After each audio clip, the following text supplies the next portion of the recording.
ভেনেজুয়েলায় operation absolute resolve হওয়ার পর বিশ্ববাসীর মনে এখন একটাই প্রশ্ন, ট্রাম্পের পরবর্তী টার্গেট কি ইরান?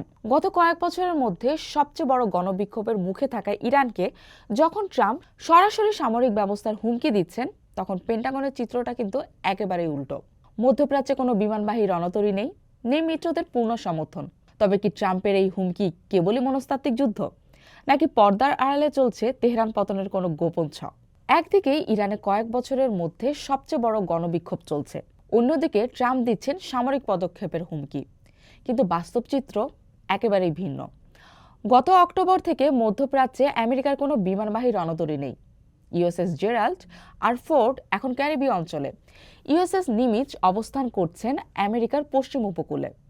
সরাসরি যুদ্ধ শুরু করার জন্য যে সামরিক প্রস্তুতি প্রয়োজন, তার কোনো লক্ষণই বর্তমানে মধ্যপ্রাচ্যে দেখা যাচ্ছে না।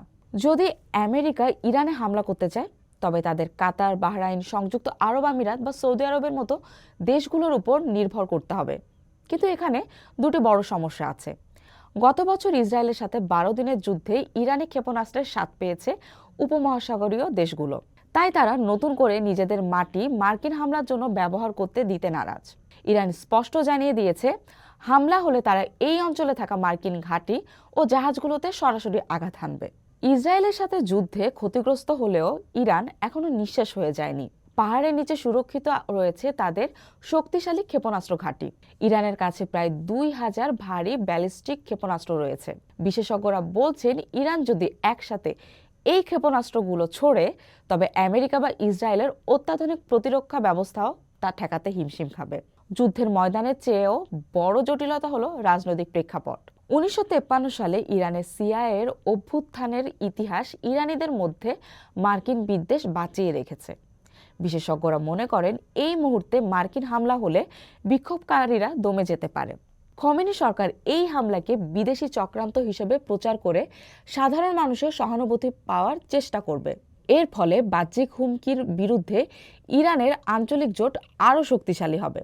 যুক্তরাষ্ট্র যদি খামেনিকে সরাসরি লক্ষ্যবস্তু করে, তবে সেটি বড় ধরনের আন্তর্জাতিক আইনি প্রশ্নের জন্ম দেবে। এছাড়া think tank royal United service institute বলছে, খামেনিকে সরিয়ে দিলেও শাসন ব্যবস্থা সহজে ভাঙবে না, কারণ তিনি ইতিমধ্যে তার উত্তরসূরি হিসেবে 3 জনের একটি তালিকা তৈরি করে রেখেছেন। দিন শেষে প্রশ্নটি থেকেই যায়, আমেরিকার এই হস্তক্ষেপ কি ইরানি জনগণের গণতান্ত্রিক আকাঙ্ক্ষাকে সফল করবে, নাকি খামেনি সরকারকে বিদেশি আগ্রাসনের দোহাই দিয়ে ক্ষমতা আরও শক্ত করার সুযোগ করে দেবে? ইতিহাসের পুনরাবৃত্তি হবে কিনা তা হয়তো আমরা খুব শীঘ্রই দেখতে পাবো।